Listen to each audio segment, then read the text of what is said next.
Book 1, The Puritans.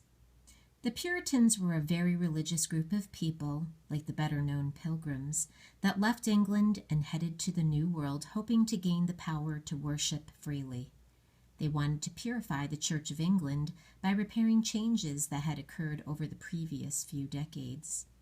The Puritans were seeking new opportunities and better lives. However, unlike most early English colonists to the New World, the Puritans were prepared for the harsh conditions.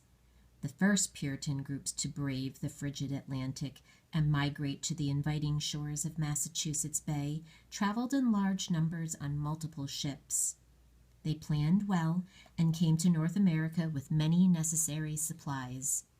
Most early English colonies prior to the Puritans in the early 1600s began with one ship, fewer than 100 settlers, and few supplies.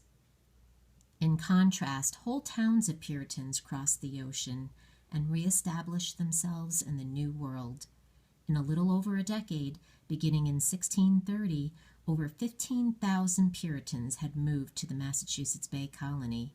They focused on eliminating corruption, demanding a strong work ethic, stressing unity, and dealing strictly with sinful behavior and actions while establishing a city upon a hill from the Old Testament of the Bible to set an example of living for all others.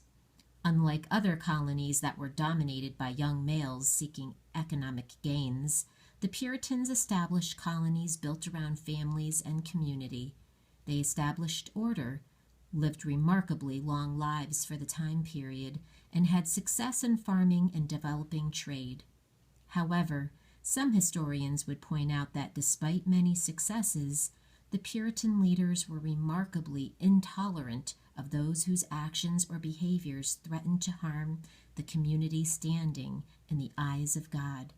Those who questioned individuals who held power or threatened the community's good standing were often dealt with severely.